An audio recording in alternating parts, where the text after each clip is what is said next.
Today I'll walk you through how to get the absolute best out of Confluence databases. By the end of this tutorial, you'll know exactly how to set up and structure your databases for maximum clarity, connect your data efficiently, and create super usable views that help your whole team stay in sync. Whether you're working solo or as part of a big team, you'll pick up practical tips to make your information easier to manage and use every day, so let's dive right in. First things first, structure and setup. One of the most powerful ways to get started with Confluence databases is by using their templates, like project management or content library, instead of creating something completely from scratch. Templates aren't just time savers, they're packed with pre-built fields and layouts designed by Atlassian for common use cases, which means a lot of the hard thinking is already done for you. Of course, you'll want to customize these templates to fit your needs, and that's exactly what they're meant for. Think of it like moving into a new house that's already furnished. You still get to arrange the furniture, repaint, or swap things out, but you're starting with a solid and flexible foundation. Now, when it comes to defining your fields, and this is super important, don't just pick generic types everywhere. Use the specific field types Confluence offers, like text for descriptions, number when you need calculations, date for timelines or deadlines, user when you want to tag someone responsible, page link to connect to other Confluence pages, or even Jira fields if you're integrating with Jira. Each field type enforces a bit of structure, which keeps your data clean and consistent. For example, having a date field makes sure nobody enters next Monday when you really want an actual date. It might take an extra moment up front to be deliberate about your fields, but trust me, it saves so much confusion down the line. A big mistake I often see is folks duplicating information across databases.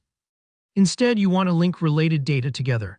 Let's say you've got a research database and an assets database. Rather than copying the same research notes into both places, connect them with a field like page link. This way, when something changes in one spot, it's updated everywhere it's referenced. It keeps your information single source of truth and dramatically reduces errors or inconsistencies.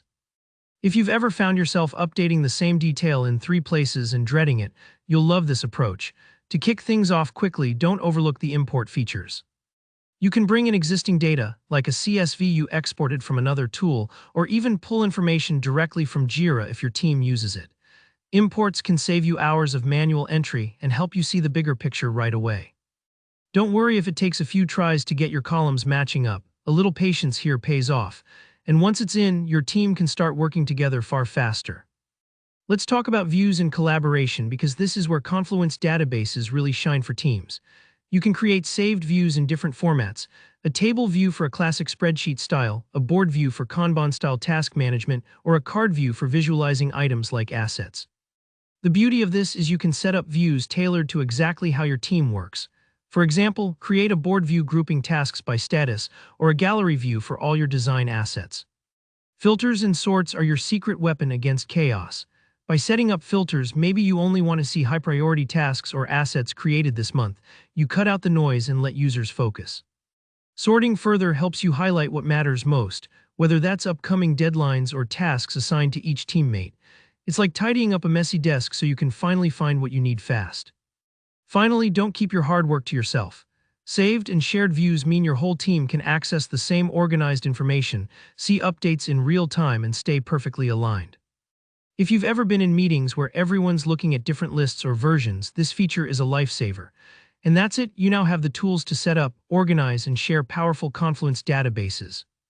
If you found this guide helpful, give it a thumbs up, and if you have questions or your own tips to share, drop a comment below. Don't forget to subscribe for more actionable tutorials just like this.